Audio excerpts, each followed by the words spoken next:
Assalamualaikum warahmatullahi wabarakatuh. Perkenalkan, nama saya Maulana Aksan. Saya mahasiswa game angkatan 2016. Di sini saya akan mempresentasikan secara singkat tugas akhir saya yang berjudul analisis pengaruh ping noise terhadap memori game.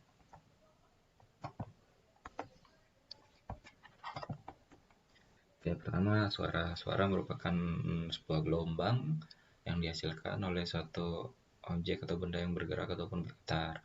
Nah, suara bisa didengarkan manusia selama pendengaran manusia tersebut masih berfungsi. Suara yang bisa didengarkan manusia itu berjarak antara 20 Hz sampai dengan 20.000 Hz dan intensitas suara bisa diukur menggunakan desibel, yaitu bisa diukur juga menggunakan hardware khusus memang untuk mengukur intensitas suara atau menggunakan software yang memang udah yang bisa di-download di smartphone masing-masing. Setelah itu salah satu jenis suara adalah noise. Noise sendiri merupakan suara yang tidak kita inginkan ya. Dan sebenarnya noise sendiri punya beberapa jenis, tapi di sini yang difokuskan yaitu pink noise. Pink noise sendiri sebenarnya sering kita temui, contohnya seperti suara hujan. Dan pink noise sendiri ini menurut beberapa penelitian terkait itu bisa membantu meningkatkan daya ingat manusia dan menambah fokus manusia. Kita masuk ke human memory. Human memory ini sebenarnya suatu proses di mana mendapatkan, mengingat, dan memanggil kembali suatu kejadian atau peristiwa yang sudah dilewati. Dan beberapa fungsi dari memori sendiri, dan ada beberapa fungsi dari memori, yaitu short term memory dan long term memory. Short term sendiri merupakan daya ingat yang kapasitasnya terbatas. Jadi dia nggak bisa ingat kayak berhari-hari, bertahun-tahun atau lama.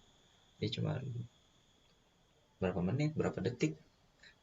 Nah, untuk long term itu kebalikannya dari short term jelas.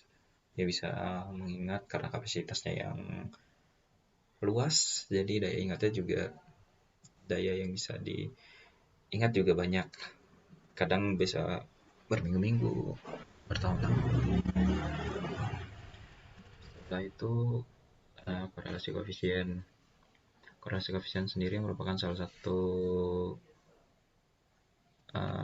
rumus untuk mengetahui hubungan antara dua variabel. Terus ada unity, software yang digunakan untuk membuat game, untuk membuat memory game, dan ada Sprite dan pixel art. Seperti itu suatu software yang digunakan untuk membuat pixel art.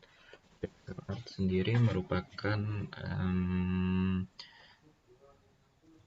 suatu seni yang dimana pixelnya sendiri memang terlihat jelas dan sengaja diperlihatkan di layar. Contohnya banyak rumusan masalah, apakah pink noise bisa membantu lebih fokus, terus apakah pink noise membuat skor pemain lebih tinggi, dan uji coba apa yang dilakukan. Tujuan penelitian untuk mengetahui apakah pink noise bisa membantu mendapatkan skor yang lebih tinggi atau tidak. Batasan masalah, noise yang digunakan hanya pink noise, memory game hanya bisa di desktop atau laptop, alat yang digunakan laptop dan headset over ear, terus data yang dipakai berupa skor yang didapatkan dari pemain. Alur penelitian, ada persiapan penelitian, yaitu mempersiapkan memory game, partisipan, dan lain-lain. Setelah itu, partisipan bermain memory game pertama. Setelah bermain, beristirahat. Setelah itu, peneliti mengambil data dan diulang sekali lagi sampai peneliti mengelola data memory game. Memory game sendiri merupakan salah satu jenis game yang dimana mengandalkan daya ingat. Secara garis besar sebenarnya seperti itu. Di sini ada beberapa poin. Poin ini sebenarnya poin-poin di sini sebenarnya cara-cara untuk membuat memory game. Pertama, GDLC atau Game Development Life Cycle. Secara garis besar ini dokumen perancangan, pengolahan, dan intinya dokumen yang berisi rancangan tentang gimana game ini bakal dibuat dan endingnya gimana.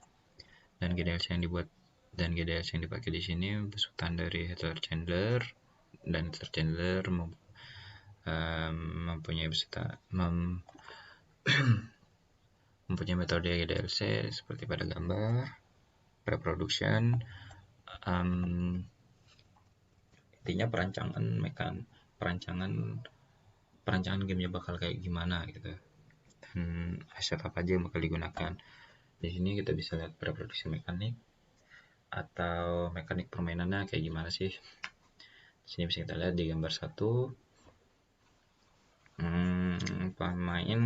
Sebelum pemain bermain, pemain bakal harus mencet tombol yes supaya bisa mulai bermain, karena kalau langsung tiba-tiba main takutnya pemain malah tidak siap. Di gambar 2 dan gambar 3 ini gambar 2 menunjukkan objek yang harus diingat, gambar 3 memilih objek yang harus diingat dengan mengklik salah satu, dan gambar 4 endgame-nya bagaimana.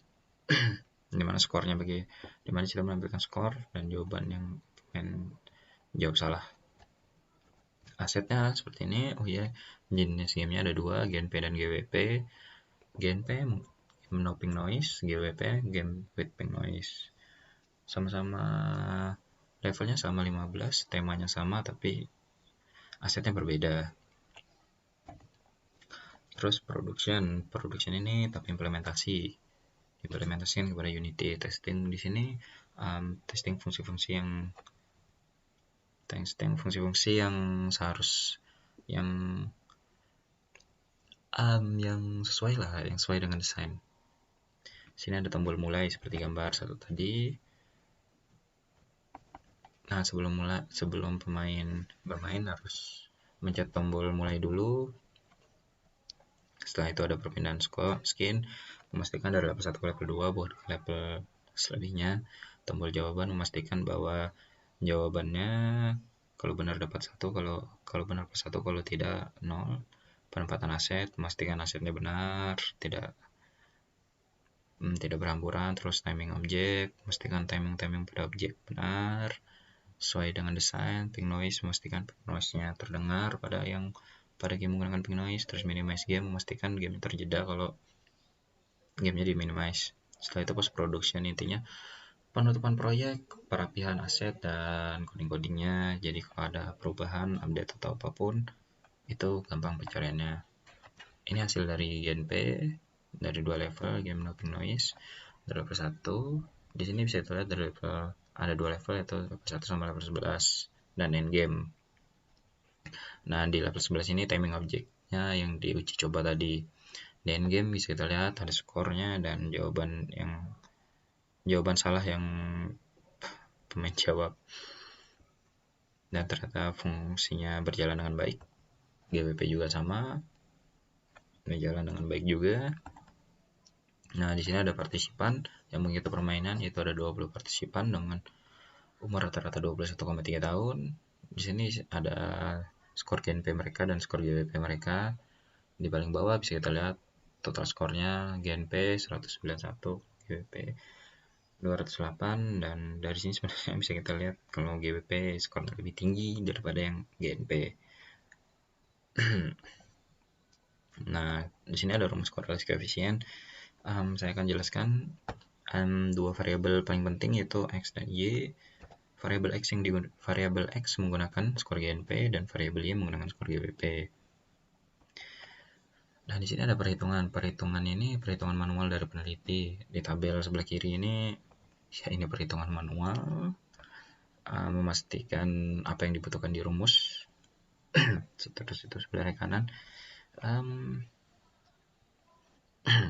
Ini hasil perhitungan dari peneliti, itu minus 0,521, dan di sini ada korelasi Excel. Maksudnya peneliti juga menggunakan Excel supaya memastikan kalau perhitungan manualnya pas, lebih tidak, ya intinya menguatkan perhitungan manual peneliti. Oke, pembahasan dari sebelumnya, dari hasil totalnya juga bisa kita lihat dari jumlah skornya, memang yang GWP lebih tinggi dan dikuatkan lagi dengan perhitungan manual. Ternyata ping noise memang memiliki korelasi terhadap memory game, yaitu ping noise bisa membuat lebih fokus meskipun hasilnya negatif dimana penjelasannya kalau korelasinya negatif itu kalau salah satu variabel turun maka variabel lainnya bakal naik ya. Dan tujuan penelitian di sini tercapai, ternyata skor yang menggunakan pink noise lebih tinggi daripada yang tidak menggunakan pink noise. Kesimpulannya tadi, pink noise ternyata bisa membantu meningkatkan skor pemain. Sarannya semoga yang ingin mengembangkan semoga datanya umurnya lebih sesuai, kalau bisa yang ngambil beberapa kelas SD supaya hasilnya maksimal dan levelnya ditambahkan, hasilnya lebih bagus. Dan itu saja, kurang lebihnya saya mohon maaf. Assalamualaikum warahmatullahi wabarakatuh.